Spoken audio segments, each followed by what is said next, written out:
The following program is copyrighted material of the Florida Bar. Duplication, transcription, or retransmission of this program in whole or in part in any form is strictly prohibited without written permission from the Florida Bar. I'm Leslie Evans, and I'm the Vice Chair of the Standing Committee on Technology for the Florida Bar. And it's my pleasure to welcome you to the 2025 Annual Technology Symposium, Part 1, The Role of AI in the Legal Profession. Today's program is filled with engaging discussions covering topics such as exploring practical applications of AI in the law, the judiciary's perspective on its use in the courtroom, and how attorneys can prepare for an AI-driven future. Our first panel, with featured speakers, Justice Couriel, Judge Bidwill, Judge Carroll, Judge Havers, and Judge Palermo, will be presenting on judicial perspectives on technology and AI in the courtroom.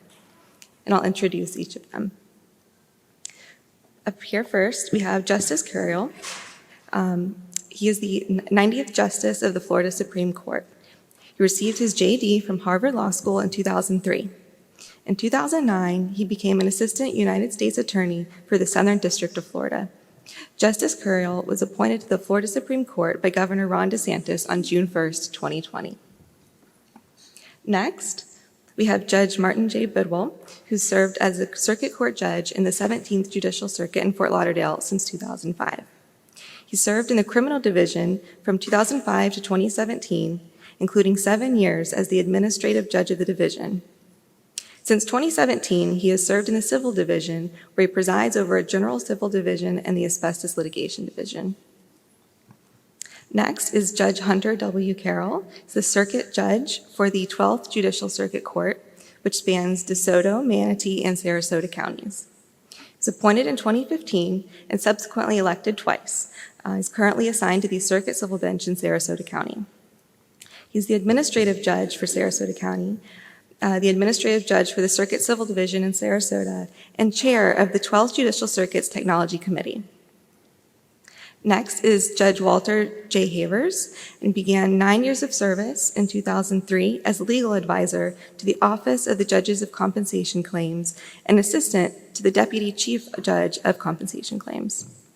In 2013, he began serving as state mediator with the OJCC until he was appointed Judge of Compensation Claims in Miami by Governor Rick Scott in 2017. And then next, we have Judge Thomas N. Palermo, who serves as a Circuit Court Judge of the 13th Judicial Circuit.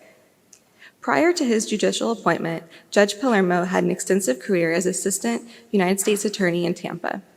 He also held leadership roles in the District Opioid Coordinator as the District Opioid Coordinator for the Middle District of Florida and Senior Litigation Counsel for the Criminal Division, providing training for prosecutors and law enforcement. So thank you all for being here today, and I will now turn it over to you. Thanks so much. Well, thank you all so much for waking up early and joining us for the start of today's session. I think it's appropriate that we start with the judicial perspectives on AI because we're probably the people who know least about it. And it will be your job as practitioners, more often than not, to educate the court.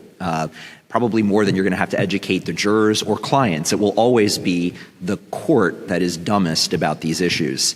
And it is, a challenge for those of us who, spend most of our bandwidth either using discretion when, deciding, for example, whether to admit a piece of evidence or to allow testimony to proceed, or those of us who apply rules and are thinking about how a fact pattern fits those rules, to really understand the power of AI, narrow AI, as it currently exists. I think, all of us have concerns about what AI means for our jobs. I think that's a common 21st century consideration, that it will be most acute to the youngest among us, the students who, use products, AI products, both to sort of answer questions, and also I was talking to one of your colleagues to detect whether or not questions have been answered with AI. Both of those are things that my kids already understand how to do. But those of us who spend our lives applying rules or exercising discretion, we feel a little bit like we're in a walled garden at the moment. It does feel like until we have real AGI, our jobs as judges are sort of safe. But you know, it's not an impenetrable walled garden. And that's kind of the note that I wanted to strike at the outset of our discussion. We have a great panel of folks who have used and are in charge of how we deploy technology in the courts with us today. And I think I would start with Judge Bidwill and Judge Carroll. Can you maybe talk about the work of the FCTC and how it is that the courts are currently sort of looking downfield at the emergence of AI and how it fits into the overall agenda of using technology in our court system? Thank you, Justice Couriel, and good morning to everyone. It's my honor to serve as the chair of the Florida Courts Technology Commission, and for those of you who are not familiar with it, you can read Rule 2.236 and find out all about it. It's one of the standing committees of the Florida Supreme Court that's charged with managing and directing and overseeing all technology matters in the judicial branch, and I'm honored to serve with Judge Carroll here as one of our members. The commission is composed of 25 members, which is a group of 9 judges, 4 court clerks. We've got 4 members of the Florida Bar, including the rule requires a member of the Board of Governors, court technology officers, and trial court administrators, and a couple of members of the public at large. So it's a truly a diverse group of stakeholders working every day to try to move things forward. When it comes to AI, I think what we have to do is we look. The foundation was built. This has been a transformative period, and we've built the foundation for our electronic transformation of our court system over the past 15 to 20 years. And now I think we're moving on to the horizon and looking at areas in which we can refine it. And we look to the Supreme Court has announced strategic long-term goals of the judicial branch that include maximizing the use of technology, and modernizing our court processes through automation. I agree with Justice Couriel, just kind of starting to learn a little more about AI and everything it can do for us. But in recent months, we're finding out that it can do a lot. And a lot of the things that we're looking at in the FCTC involve that. We've been working on basically case management at the direction of the Supreme Court for a period of years. We began a project in 2021, and we're finding out that the synchronization of the stakeholders, the clerks, and do you have that? Can you put up the, I don't know who's running this. Oh, you are, okay. Thank you. You can be. There you go. So I just put up a simple diagram here that talks about what I call the tripod of our systems. We've got at the top the CAPS, which is the acronym that stands for the Court Application Processing Systems, which is our judicial viewers. When the judge is in court using the computer, he or she is looking at their judicial viewer. And then you have the portal, of course, on the left, and then the CMS, which is the case maintenance systems of the clerks. And I call it the tripod because these are the 3 systems that we work together on to move forward all the documents and our filings in our court system. And we've been finding out now, I've seen 2 presentations from 2 clerks in the last 2 months in Palm Beach and in Broward, utilizing AI and RPA, which is robotic process automation, in an effort to, and there's a bird in here. Okay. Is it a deep fake or is it a bird? Yeah. It's a drone. Robotic process automation to facilitate the docketing and identification of these documents and the data that we need within them to help us move forward. So we're learning a lot. I think we've got a lot of interesting projects, including one that we're going to work on. Around the state, we still have a lot of paper in courtrooms, and we're working on sort of an electronic transformation of the workflows, if you will. And from what I'm seeing, I think AI can really play an important part in that. I think one of those, that's sort of an underappreciated sort of back office function of AI. So much time is spent both in the media and in sort of conversation on the user experience from an end user standpoint, when some of the most potent sort of applications of AI have to do with writing code and sort of creating infrastructures. I wonder, Judge Carroll, can you say a little bit about the extent to which the FCTC, having heard now from Judge Bidwill about some of these back office functions, tell me a little bit about what the FCTC thinks about the user experience. For example, if I'm a pro se litigant, say, and currently have to deal with family law forms in family court, it's pretty easy to imagine an AI chatbot that would interface with me at the courthouse or at home and predict what forms I need to file and in what order. Is the FCTC taking steps to sort of deploy or be ready for the deployment of AI technology for end users like pro se litigants? The answer is yes, absolutely. Both, as you said, in the back office that Judge Bidwill was referencing, and then also to both self-represented litigants and the attorneys themselves. Right now, the interface that most of us are familiar with, at least the attorneys are familiar with, is the portal. But of course, we have 67 different clerks that record different things. So what we actually think that AI can help us with is allow for a more streamlined and user-friendly interface that the user, when whether it's filing a document, filing a lawsuit, can experience. And it doesn't matter what system like any particular clerk of court uses, but we can scrape the information off of those documents and get it to where it needs to go.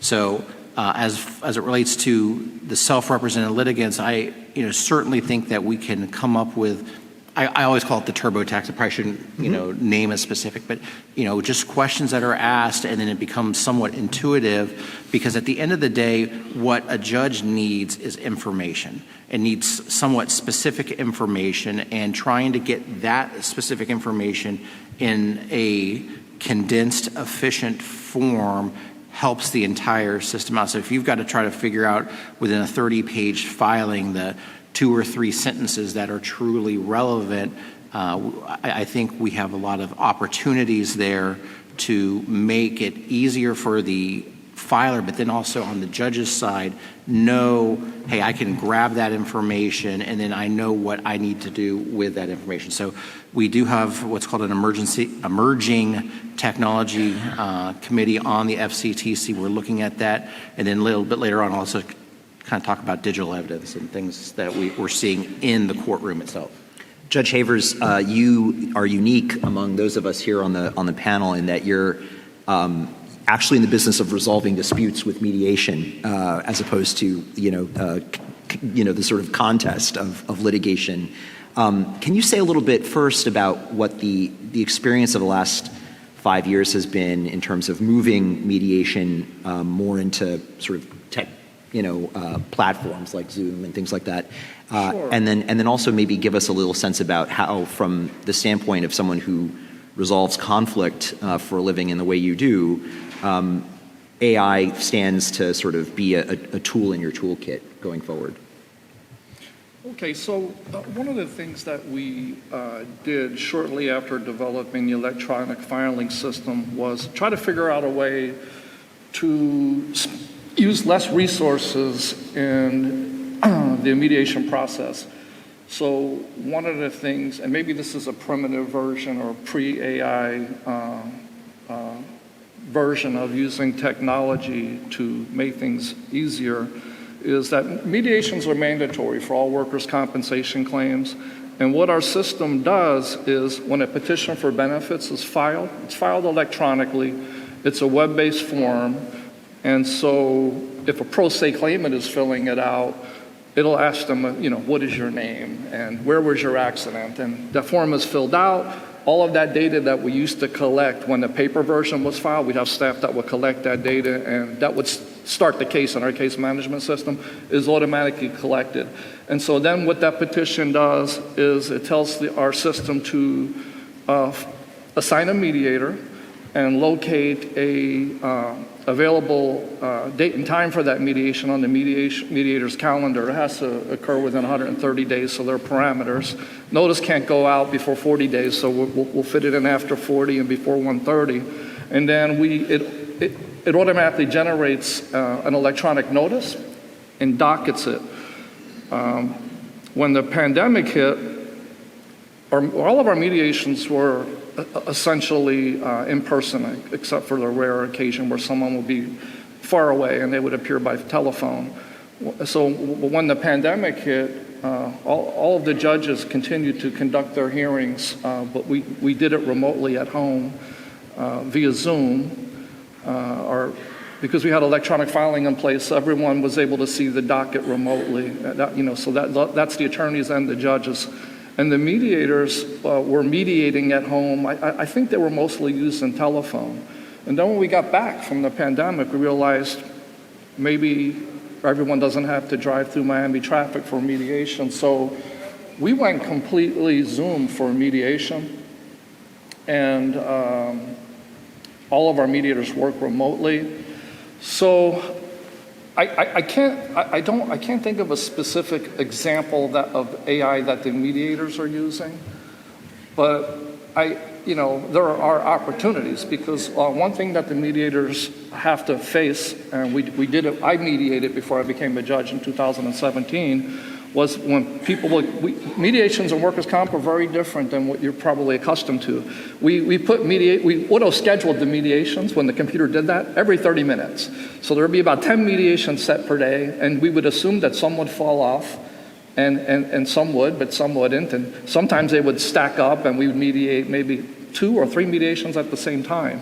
And so I became a judge before they went via Zoom. But one of the biggest challenges is juggling multiple mediations on the Zoom platform. You could imagine that you have various rooms and you're doing more than one mediation at the same time. So I see an opportunity maybe for AI to make that easier. The logistics, like scheduling and sort of assigning mediators, keeping the parties straight, and in groups and things of that nature. Yeah, AI as judicial assistant.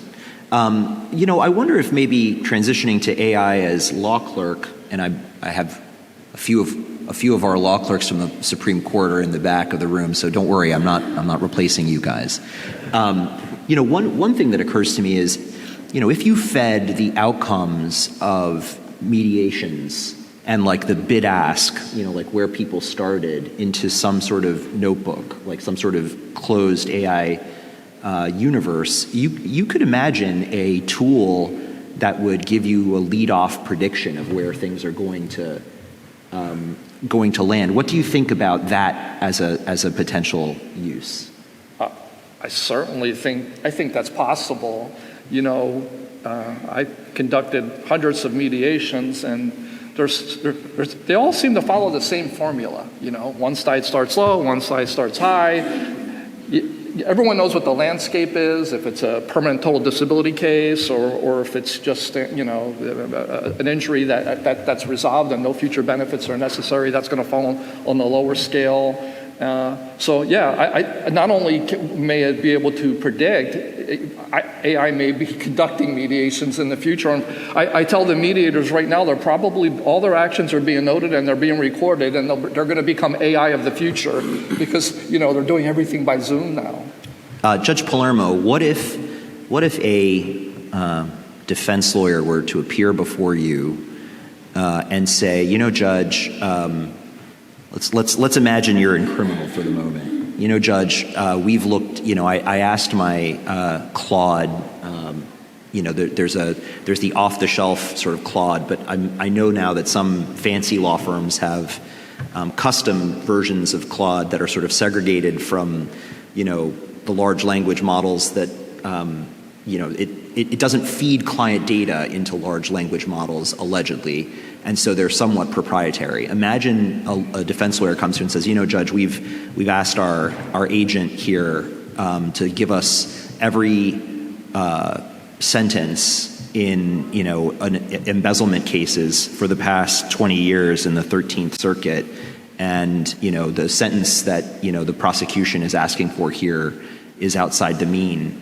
Would that tell me what kind of persuasiveness, if any, that would have to you as a sentencing judge, and whether you can think about other types of argument from the sort of exposure to an agentic AI that would or wouldn't be persuasive to you? So lawyers already do that, but not necessarily with AI, but they routinely tell us, hey, these sentences are outside the norm. I saw it more commonly in federal court where there were better statistics kept on the kinds of sentences imposed. But those are fairly routine arguments. The employment of things like artificial intelligence to sort of map the data is, it's probably an easier way for lawyers to do it. I don't know those arguments are terribly persuasive to me. I mean, sentencing is such an individualized thing that me hearing how 12 other judges approach the same set of facts or similar set of facts. I mean, it's interesting. It may persuade me. It may not. It's hard to tell without knowing more about the individual case. I think. Can I nerd out for 2 seconds? Absolutely. You can nerd out all morning long. All right. Let me I'm just going to nerd out for a second. I want to just show something and talk sort of like high level for 2 seconds. And it's not AI directly, but I just have to step over to the lectern for a second, just so I can show this image.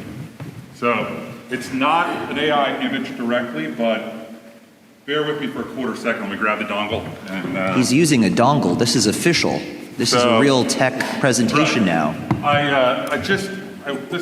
Just for a quarter second, just to make this I want to put our present moment in context to explain this.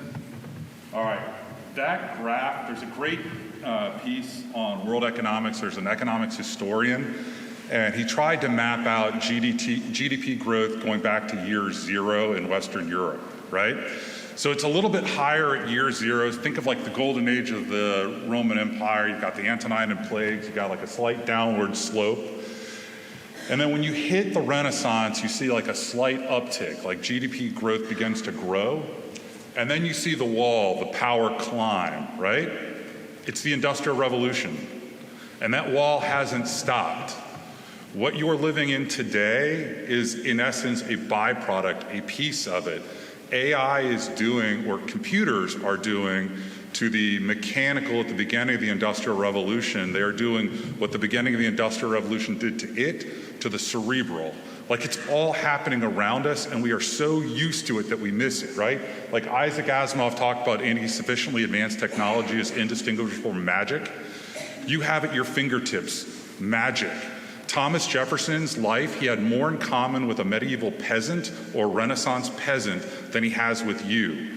A Roman emperor in 330 AD would weep to have the kind of power that you have at your fingertips. And the truth is, we have no earthly clue where this thing is going. And anybody who tells you they do is not telling you the truth. All right? This thing is going to transform a lot. That being said, AI right now is grossly overhyped. And I can explain, I can explain a lot of it, but I want you to kind of understand the big picture, because for an AI discussion to make sense, oh, sorry, the screensaver popped back up. That's okay, that's okay. It's beautiful. You're good. So I'm not sure whose laptop that one is. I'll let someone else fix that. It's a walled garden, like I said earlier. I did it on purpose. So, but the reality is, a lot of the AI technology is overhyped. AI at its core is just math. It's algorithms, right? There's 3 basic structures we're talking about. Transformers, CNNs, right? Convoluted neural networks, and RNNs, the sort of recurrent neural networks. It's just math. Like if you write the word hello world and put it in a transformer, it comes out to 101,7592,2088. And all it's doing is assigning a weight to the words to connect word number 1 to what's likely word number 2. All those LLMs, they're just giant autocompletes. Can you say a little bit about what a token is, or what it can be? Is it in what you just said, hello world? Is that 2 tokens? Is Hello world is 3 tokens. Okay, say more about that. So look, it's just a way to break things down. You guys use the internet, right? The internet just breaks down this large block of data into little blocks of data. It's like a Star Trek transporter for data, right? And it breaks it down into these little packets. Well, that's the same thing that LLMs and LRMs are doing, right? Large language models and large reasoning models. It's the same thing they're doing. They're just breaking it down into little bits of data. If you think about your computer, it is nothing more than a light switch, right? Ones and zeros. Until we get to quantum computers and we have 3 states, it's just got 2 states, 0 or 1. And then so the language down at like the very bottom of the system is just zeros and ones, right? So there's languages that are above the machine language. Take like Python, right? I mean, you have all these other languages, right? So when you type in words into an LLM, it's just going to go and take hello world and it's going to turn it into 101, 7592, 2088. And then those words get assigned a value, and there is a weight that the next word should get. And all it's doing, it's kind of like this giant if 1, then the answer is 2. If 1, then the answer is not 3. If 1, then the answer is not 4. Like, these LLMs are incredibly stupid. They're just stupid at such high speed that they give the appearance of intelligence. That's why they take so many GPUs, so much processing power to crunch the data. They're just doing and it's relatively high level math. I mean, it's fairly sophisticated. I can show you some of the math formulas, but all it's doing is just breaking down these words into a math formula and then plugging it through the math and spitting back out something. And it's gotten really good at sort of the weighting function to figure out what the next word would be. But that's also why you get things like hallucinations. I hate over-anthropomorphizing technology and sort of using words like hallucinations, because it's not hallucinating. It's not. It's just auto-completing and just throwing in the next word, right? The next word, Judge, should be State versus Smith. And so it just creates State versus Smith, 1, 2, 3 at Southern Second, 4, 5, 6, right? It's just creating it because that in the auto-complete system is the next word. I was debating with my brother on the ride up about how we learn language, because we're nerdy and sometimes, and that's what we do. And so we were talking a little bit about how sort of language is learned, and he took the con side of my position. I was saying that the AI systems are not learning language. Sorry, anyway, you talk about tokens. I'll get into it later. I want to stop. No, you're doing great. I love this stuff. Technology is fabulous. Yeah, So I guess first of all, thank you for your application to be a member of the Florida Courts Technology Commission. I'll discuss it with my colleagues on the court, but it sounds like you're really into it. Judge Bidwill, Judge Carroll, given what we've just heard from Judge Palermo about, I'll use the word hallucinations, but okay, autocomplete, erroneous autocomplete, and the perception from the user's perspective is that AI is trying to please us. AI thinks that the next thing we want to hear is n+1, so it says n+1 even if n+1 isn't true. From the standpoint of a court, from the standpoint of the courts, this poses a real problem to the extent that practitioners are relying on a technology that is perhaps not always sort of focused on truth-seeking, which is sort of a core, of any sort of judicial enterprise, like getting to what the evidence is, but is instead about predicting what the evidence likely will be. That seems to me to be like a pretty core philosophical disjunction between the judicial role and at least what, agentic AI is capable of today. From the FCTC perspective, looking again downfield about how you would regulate this, can you say a little bit about what rules might be standardized statewide for the use of AI, either in drafting pleadings or making arguments relevant to the sort of truth-seeking function of courts? So we've had a couple of occasions in the FCTC to already address this in a related way. The president of the Florida Bar about a year and a half ago sent us a request to evaluate putting a warning, for example, on the e-portal about using generative AI in anything that you submit to the court. We had a very robust discussion in our portal subcommittee about this, and ultimately voted not to make that recommendation to the portal authority, reasoning for the most part that really the rules that govern us as lawyers already kind of speak to this in a way, and there's no need to add additional repetition to it. Having said that, we're doing that in the 17th Circuit. In our case management order, we have a requirement that if you're using generative AI in a document, you have to disclose that on the face of the document. So I haven't really seen any debate about that yet. We just, it's in light of the new rule change, we have a new CMO, so we'll see how that goes. Yeah. Well, and that requirement for disclosure is not a uniform, because I know there's some circuits that do. I'm in the 12th, and we don't have that requirement. And but to answer Justice Couriel's question, I totally agree with Judge Bidwill about we probably don't need more rules, but the idea is it's already here. I can tell you any number of litigants, or I will say self-represented litigants, where I might get 6 or 7 40-plus page motions per day, every day in a case, which it's clear when you look at the filing that it is generated. And of course, someone has to physically look at that, and we don't have the law clerks, so that means that's us.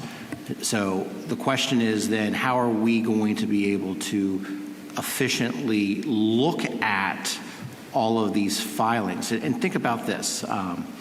We all have a smartphone, or I suspect we all have smartphones. We all probably take photos, and my wife loves it when I take 7,000 photos in 2 days.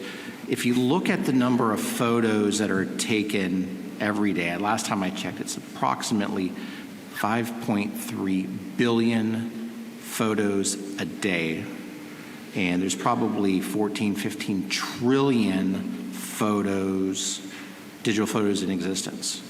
Now, you're the trial judge, and someone comes in to your courtroom with a photo and say, here it is. What do you do? In my view, we already have a process to challenge what it is. Hey, this is authentic or not. But what we are not really good at is understanding how to make those challenges to the digital evidence. So I'm not sure it's a rule, but I think we need to, as practitioners, start to understand how we go about actually looking for, hey, this photo, why is there a sixth finger on this person? Or why do these angles do not line up? And so there are digital clues you can look at. As you're speaking, it occurs to me that just like the usual, chain of questions you would ask to authenticate a piece of evidence, are you familiar with this? Is this a reasonable likeness of the image? Might not rule out an AI-generated image. We may need to revisit, what it means to authenticate under the rules of evidence when, an AI-generated image can be a reasonable likeness of something. And certainly there's folks out there saying that we probably do need to do something with the evidence code. I'm not sure we know enough. I agree with Judge Palermo that right now, we're doing this in June of 2025. By the time the next legislative session comes out, I'm not sure where we're going to be, and that's just 6-7 months away. But at least we do have a framework that, as practitioners, we can fall back on. But maybe we do need to tweak it. But it's here, and we've got to deal with it. I think it's a rules committee issue, and I've had practitioners, as recent as last week, raise the concern. What they are suggesting is happening is lawyers are coming in without giving any notice, and maybe in a closing argument, for example, and going, hey, how do we know that that's not AI? How do we even know that that video, that photo is real? And raising doubts and questions about the other side's evidence. And the proposal that they made was maybe we should have a notice requirement. If you're going to challenge the integrity of a piece of evidence that's been disclosed to you, maybe like you have to give notice of an alibi or an insanity defense or Williams rule evidence. Maybe you need to give notice of that. Judge Palermo, anyone make these arguments before you? Anyone make this kind of suggestion off the cuff? Not really. A lot of these arguments have got a weight, not admissibility. So I'm not so sure that they would necessarily preclude the admission of evidence. But I could easily see down the road. Have you all played with VO3 or seen any of the little video clips of like the stormtroopers who are having a bad day video clips yet? They've gone radically viral in my little nerdy world. And so like you can make, without any human being, some incredibly realistic and lifelike images. It's no longer just taking your own image and doing it in the style of Studio Ghibli, right? It's now like some really sophisticated stuff with very minimal intervention on your part as the end user. So what I could actually see is less maybe the judge keeping it out and more the jury's not believing the videos or photos as much, right? I mean, it's sort of like how we went through those waves of everybody wants to see the body cam, but what happens when, you know, no one now believes any image anymore, right? Now the juries are like, anybody could have made that up. I mean, do we go back to sort of believing witnesses? I don't know what the impact is going to be long term, but I could easily see, regardless of what the court does, if juries become more skeptical about whether to believe these images or not, then, you know, they may give them no weight, even if I am, you know, under the rules of evidence admitting them. I mean, it's ultimately up to the trier of fact what weight, if any, to give any piece of evidence, right? So, you know, I don't know where it's going, but I do know that the ability to manipulate images makes it harder to sometimes believe them. You can also take images, especially have them in digital form, and try to run them through AI to see if AI is detecting AI. I mean, it's not 100%. I think Kristen Chittenden's going to talk about Turnitin, the company she's in, of like detecting AI and things, right? I mean, you're going to hear throughout the day other people sort of bring up similar applications for AI technology. AI about AI, you know, like AI to detect the use of AI. Yeah. That may be the future. Judge Havers, given that you don't, I presume, have the rules of evidence in place in these mediations, so have you seen any kind of fabricated or AI-generated evidence in your work? Well, look, as a judge, I haven't, there hasn't been a problem with videos, and there hasn't been a problem with pictures. Usually they're authenticated by the person that took the video or picture. You know, I recently had an issue with Google Maps, okay? The issue was that the parties were fighting over whether or not the independent medical examination was too far for the claimant to travel to. And someone printed out a Google map, which is maybe another primitive version of AI, because it took a look at, it considered everything. It considered what the traffic was, and it gave multiple options for various routes to the destination. And because there was an argument that, well, the claimant's IME is 30-something miles away, the employer carrier's IME is 50-something miles away, and the employer carrier's IME is just too far. It's not this, and well, if you look at the Google Maps, which I couldn't do because the hearsay and authenticity objections were sustained to the Google map that was printed out. But if you could look at the Google Maps, you might say, hey, well, 56 miles is mostly on highway, and it's just as fast as the 36 miles on back roads.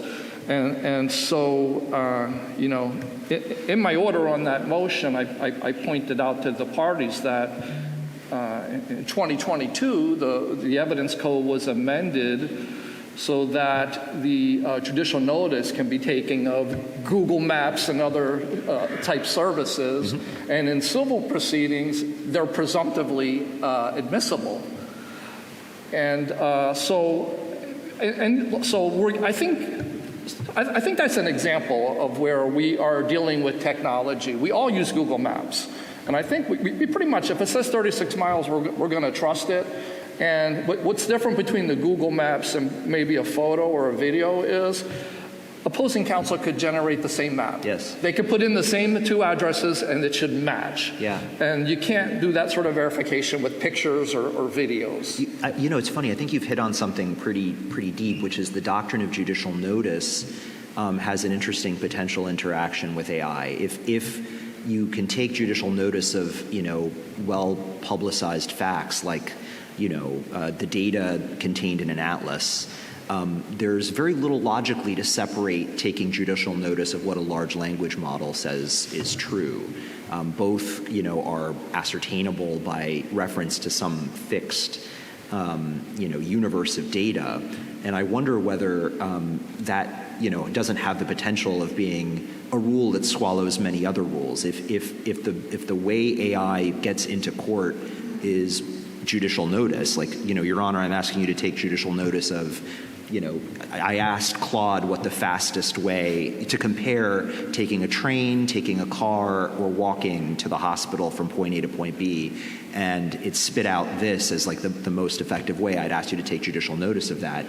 I'm wondering what the arguments would be on that one way or another. What do you think, Judge Bidwill, Judge Carroll? How would you argue that motion? Well, I mean, is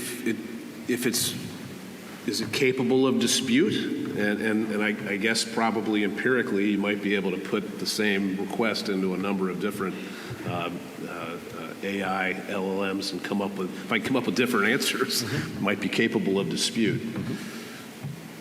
Judge Palermo, how about judicial notice about the use of a word? Like, we have a debate about whether to use an overused example of textualism, right? This case is about whether the burrito shop in the strip mall violates a covenant by being a sandwich shop when there is already a deli. Is a burrito a sandwich? We ran it through a large language model, and only in 8% of usages is a burrito considered a sandwich. So no, we ask you to take judicial notice, Your Honor, that the word sandwich does not include a burrito. I mean, if I were an advocate and it aided my argument, I certainly would use it.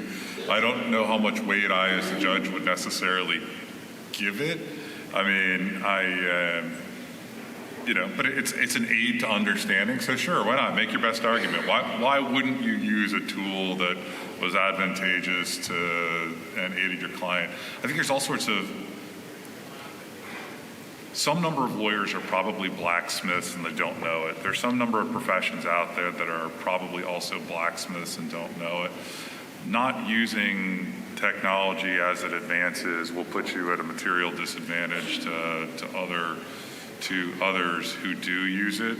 Like, I can see already downward pressure on bills, right? I mean, the sort of doc reviews and electronic, clients who are giving you, license to use AI to review documents, understanding there's some degree of error, but then, if you compare that to the error when humans review things, I mean, I don't know if is it really worse? I don't know. There's all sorts of things in there that are happening. There's a great, I'm not saying it's the best book ever and it's going to be dated and sort of unuseful soon, but Ethan Mollick just put out a book, Co-Intelligence, Living and Working with AI. And and what I like about Ethan Mollick's book is sort of his approach to how to use AI to sort of leverage it to make you smarter, right? To leverage it to make your work better. So if it was me and I were trying to argue a sort of textualist interpretation of a document and the LLM helped me craft my argument or gave me something I could give the court, I mean, sure, why not? Why wouldn't you use it? Without more context, I don't know that I'd be particularly persuaded by that or that alone. But it might produce some useful information that might make a burrito not a sandwich. I mean, I don't know. You referred to downward pressure on rates. I had a group of 6 or 7 summer associates from a fancy law firm in my chambers yesterday, and they were visiting and talking about their work.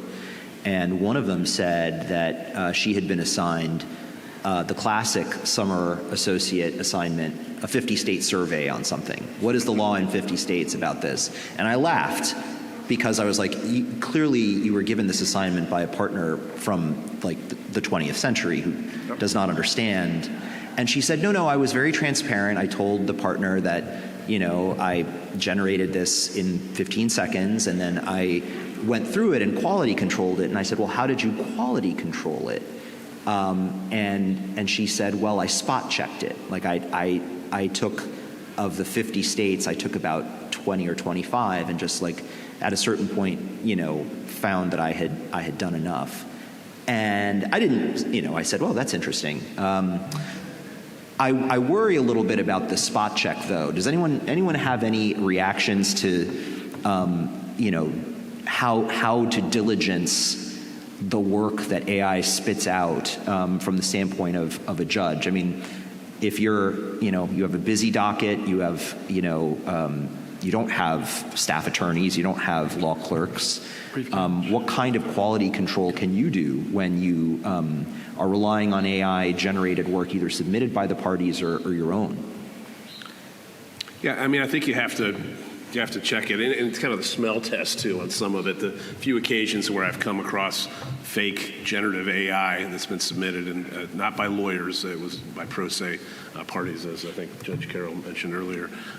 You go look at it, it on its face just didn't sound right. Mm-hmm. The legal proposition that was being advanced appeared completely inconsistent with what I believe to be black letter law, and you go look at it and you find out it's not true. So you're correct. I mean, we're swamped, we're busy. You can't look at every site and every paper that's submitted to you as a trial court judge in Florida. But the ones that matter, I think in this day and age, if you're going to rely on it, you need to check it at times. And down the road we could, though.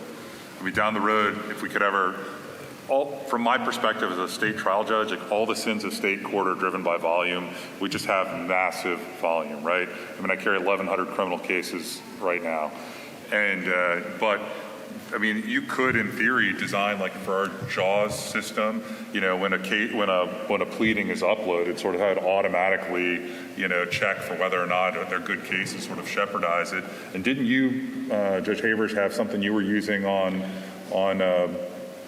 for orders that you were working with? Yes, all of the judges of compensation claims we have access to something called brief catch, and I think it kind of looks like it works like a grammar check, but what it does is helps us write more concise orders.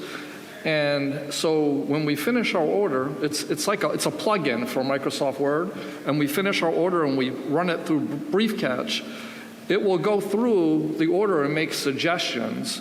For example, if I say approximately, it will tell me to loosen up and use about. It wants me to change shall to must all the time.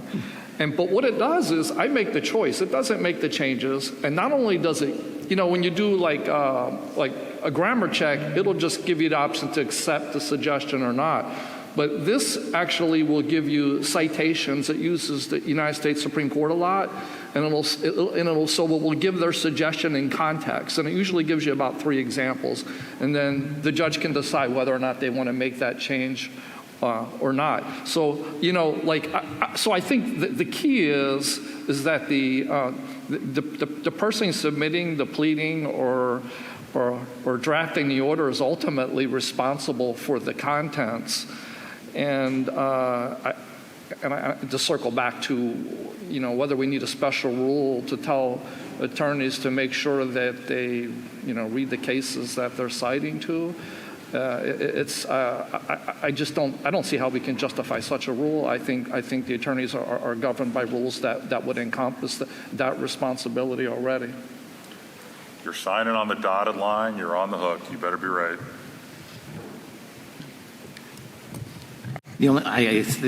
I agree. The only thing that I would add is I think right now it's still incumbent on us to, when you have that citation, you just have to physically go and look at it. And maybe one day we'll get to the point where we'll have enough confidence, but right now I don't think, I know I don't have enough confidence and I don't trust, so I just go look. You pull the case. It just takes time. That's the thing, is it's just time. And my currency is time. And what we're trying to do for the practitioners and for the judges, and I see we have Clerk Rushing that just walked in, and for the clerks as well, is how can we harness this technology to make our lives easier so we can spend more time on the higher end functioning. And at the end of the day, that's all that technology, in my mind, is useful for. And so, yes, it's going to have a lot of impact on jobs and whatnot. But at the end of the day, there's still going to be an absolute need for decision making and higher level thought process. So how can we harness technology to get rid of the lower hanging fruit to scraping documents or making basic routine decisions that you can put parameters on. But until we're there, it's just physically going and looking at the case. You know, it's funny. I'm curious what each member of the panel thinks the higher end function of a judge is at the end of the day. You know, Judge Palermo was saying, you know, a minute ago that many of us are, you know, in the profession are blacksmiths and don't know it. I'm wondering what specifically we refer to the higher end functions of judging as sort of this category, like we all know what tasks are ultimately reserved to human judgment. But can we give substance to that? Can we articulate what things we think are AI proof about judging? This is a scary discussion, I guess, because, you know, suppose one could take the position that eventually nothing is AI proof about judging. I don't know that I share that view, but I'm curious what the members of the panel think is truly unique about judging that isn't low-hanging fruit that can be, you know, sort of automated. I'll just jump in on that. I think one of the most important things that the judiciary needs to supply is confidence in the system. And what I mean by that is we run a society where we choose to have controversies decided, and by agreement, they're in the courthouse. They're not on Main Street with duel. It's in the courthouse. So what we do is we supply confidence to the system. How do we do that? We are available to actually make decisions. We make decisions and we do it fairly. And not only do we have to do it that way, but we also have to have the perception that we're doing it that way. Because if we lose the perception, then we degrade our product. And I see technology as helping me make a faster decision and a more correct decision, which then supplies the confidence to our society. That's my take. I agree with that. I mean, I think perception is everything, and we see in so many different areas of our society now as there's been advancements in eliminating humans from doing process, you know, almost kind of a minimalization of humans. And I think if there's a perception that judges are in that same boat, that you know, as you tongue-in-cheek mentioned, I think at the beginning, where, you know, we can take a bit of data and put it in on both sides and come up with a ruling. And I think you said we're not out of a job yet, but the perception of the public as Judge Carroll eloquently laid out there is so critical and important to the integrity of our justice system. I agree with that. Maybe perception will save the judge job, because, you know, and I was thinking, well, what are some examples of what AI might not be able to do that a human being could do? And at the trial level, you have to assess the credibility of witnesses, and that's very nuanced. But at the same time, you know, AI hooked up to a video camera someday may be able to do a better job, and in others, you know, use of censors and who knows what. So, but at the end of the day, are people going to want AI to rule on their issue, or are they going to want a human being? What are they going to trust? AI making my burger and taking my order, they probably will do that right, and I might prefer that. They won't leave off the pickle, but I don't know if I want AI deciding my case and the future of my life. I might have more faith in a human being. I think a lot of what we do in the law is like when you drag a magnet across iron filings, it sort of accretes over time, right? I mean, a lot of things we do in a courtroom have roots to things that humans have been doing for 1,000 or 2,000 years. Even some of the language we employ, the way we do things. And I think, you know, Judge Carroll and Judge Bidwill are sort of spot on the the sort of perceptions overall of justice and its process. I'm a kid who grew up in Carrollwood. My mom is from Ybor City. She was an orphan. Her first language is Spanish, right? My dad grew up in Seminole Heights in Tampa. When I was a little kid, he was, sort of a boats mechanic and parks manager at a marina, right? Eventually goes on, owns a little small business, right? I'm now sitting in the front of a courtroom, and I am empowered by the oath I took in the selection process to impose the death penalty, to order another human being be put to death, right? I mean, this process that we have selected, that we employ, is such a strange one.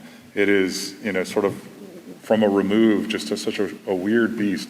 Our courtrooms, in some case, and for the most part, we steal designs from churches and religious institutions.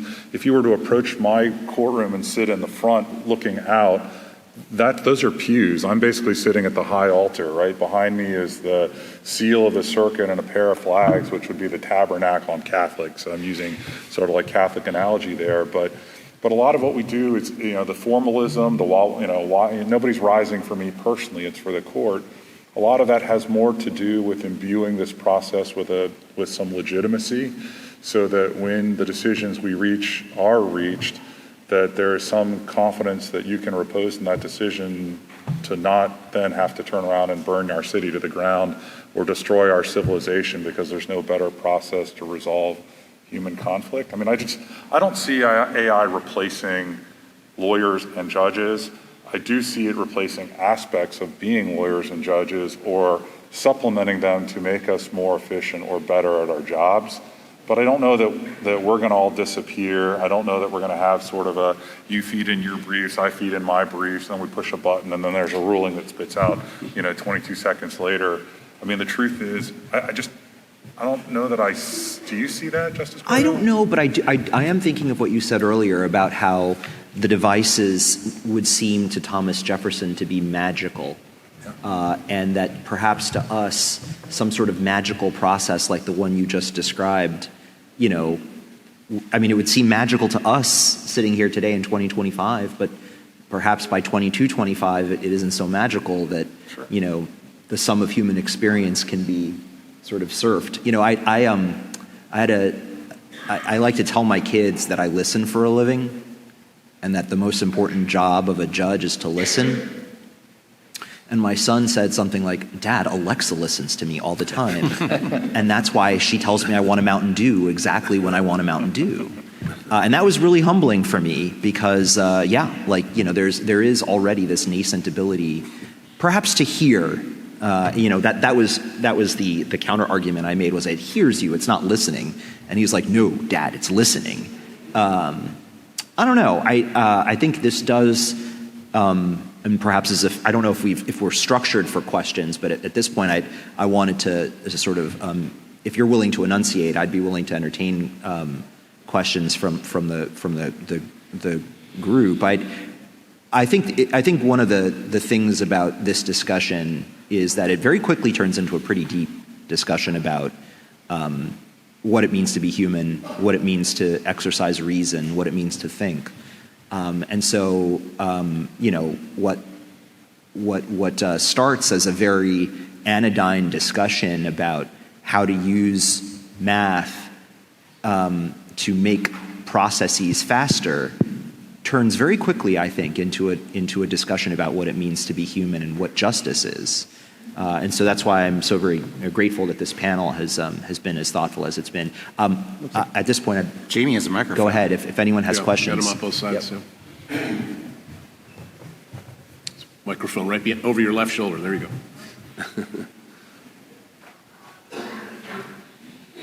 Good morning. Can you hear me? Mm-hmm.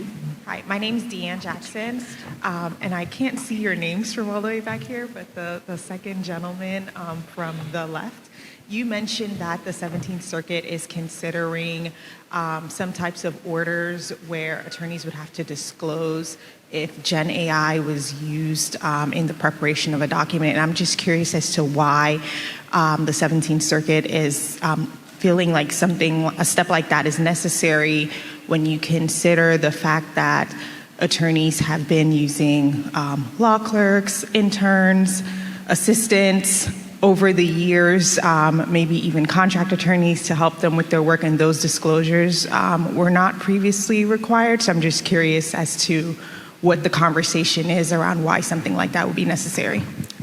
Those are good questions. I wish I could give you a good answer because I wasn't really in those discussions that led to the order. And but I want to find out, and because I think, when you think about it, your points are spot on. But also in this day and age now, there's so many things that we're touching as lawyers that may have some generative AI floating around it. Do we have to disclose everything? I mean, is it going to end up on every document if I've used? Could you disclose it? Would you even know? Yeah, you may not be capable of doing it. So I wish I had a better answer for you about what they were thinking. But I think it feeds into what we were talking about before, which it's in the wake of some of these high-profile situations where pro se parties and lawyers have submitted citations and authority that didn't exist, or claimed authorities cited supported propositions that they did not.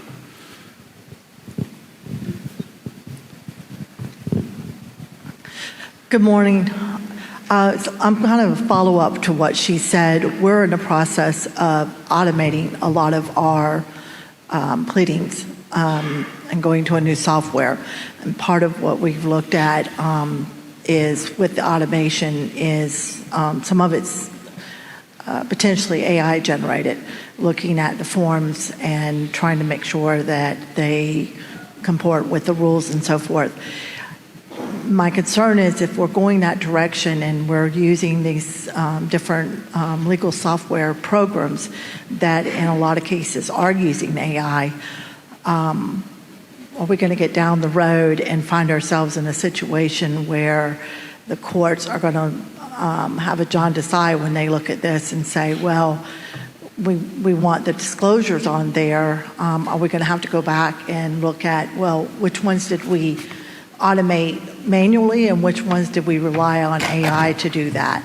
Do you see that as a potential? And if so, how do we as practitioners avoid getting ourselves into a situation where we're going to have to backtrack down the road? If I heard the question correctly, I think it's a follow-on to Ms. Jackson's question just a moment ago. But if I misheard it, please let me know. I tend to agree with you in the sense that we probably won't always know what is being produced. We might be using a product that we may or may not know has some form of AI, whatever variant you want to call it. And so I think it's going to be difficult to have a certification. And that's why in the 12th we don't have one, because what good is a certification if, one, the person who's certifying it doesn't know, and two, if every pleading or every filing is going to have the certification because, hey, I used Westlaw and it has some AI component to its software. So the person sitting next to you is on a Florida other side, Florida bar, Carl Klein, right there.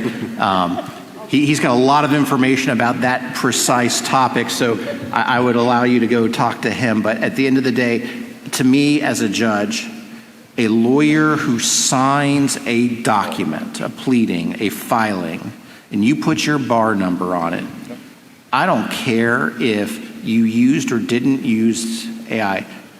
Your name, your bar number, you're responsible. It's just that simple.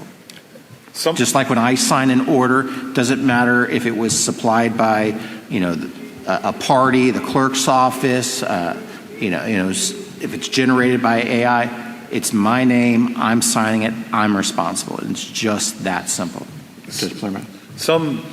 Look, the legal profession is to some degree resistant to change, right? You have a whole group of panelists up here wearing ties. We're like the last profession on earth still wearing them. If you said in 2018 we would all be using Zoom or Teams or whatever, nobody would have believed it, right? I mean, like we have in the last 6 years radically embraced by force, perhaps, a host of new technologies. It's not that we're Luddites, we're just resistant to change, and we like to have strong accountability measures, and we are a very human profession. And so that's why I think the signature on the bottom line is the thing that matters the most, because you are responsible. Like, don't come into my courtroom and blame your assistant. Don't come into the courtroom and blame your intern. Don't come into the courtroom and blame generative AI. You signed it.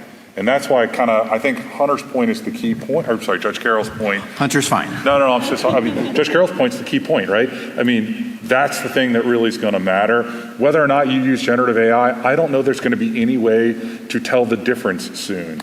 Like Microsoft Words, most generative AI, those LLMs, are just glorified autocompletes. You've been using autocompletes forever, right? The more interesting thing was the automated feature, because that right now is the big trend. The real application, sort of like the killer app in a lot of AI, is creating or automating things that you've been doing that just kind of eat up time but don't need to, right? Like, that is something that is incredibly useful, and it's going to sort of, you can leverage to make your time more efficient and more, what you're doing is the future, and everybody eventually is going to be doing something very similar. Yes, but I would always encourage wearing clothes to court. And unfortunately, sometimes it doesn't happen.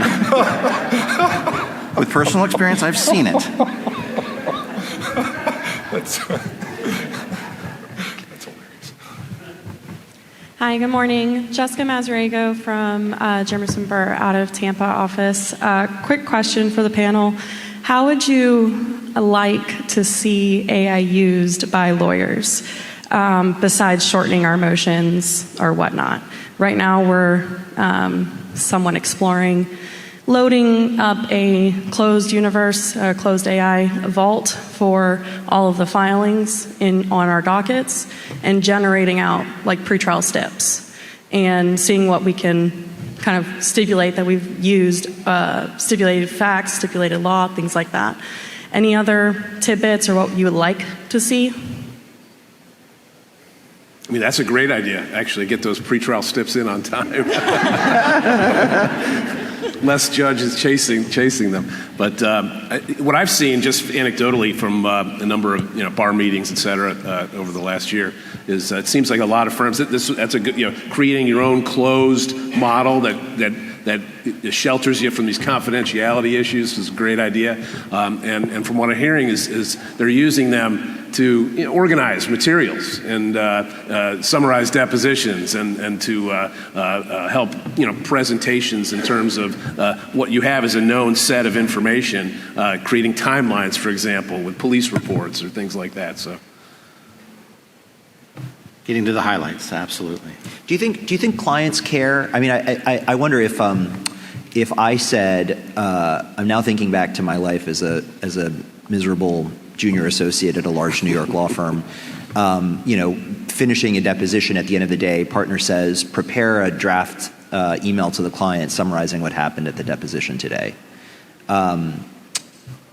If I were the client, I wonder if I would care that email was AI generated now or not. I wonder whether it matters to me that my lawyer has emphasized what was important about the deposition or not. Like, maybe I don't want the lawyer to have written it because the lawyer might spin the summary of the deposition to make it sound better or worse than it was, or to make it sound like the lawyer did a better job than he or she did, whereas the AI summary of the deposition is more of a cold read of the record.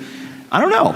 I'm not sure that as a client I would necessarily not prefer the AI summary. So, that might be another use that might be interesting.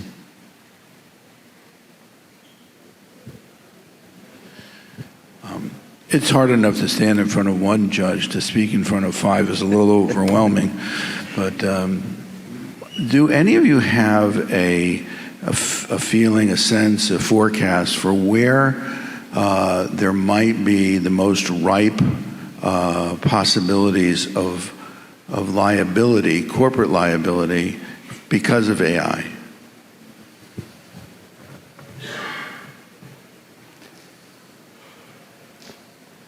Probably the protection of data. Just off the top of my head, that's probably, to me, if I were in business and I'm holding someone else's data, and then I, as the business, expose that, which could be confidential, and something happens, then I think that's, off the top of my head, probably where I think the liability is, but I haven't given that much thought, actually. I mean, maybe using data that turns out not to be accurate and leads to claims of fraud and misrepresentation, things like that. Just haven't thought about it either that much, but off the top of my head. There's been a strong, there has been a downward trend in hiring of junior engineers and sort of entry-level folks, admin folks. I mean, there's all sorts of places where AI becomes cost competitive to replace human beings. I mean, how many times, some of it's just a function of the cost of humans, human capital, right? I mean, like if you've gone into a McDonald's and you see an ordering station as opposed to someone there to take your order, maybe there's one person, but there's 3 stations where you can order from. I mean, the reality is, I don't know if a company itself has as many vulnerabilities, but there may be a transformation in the way you structure them or the kinds of people you need to be efficient and effective.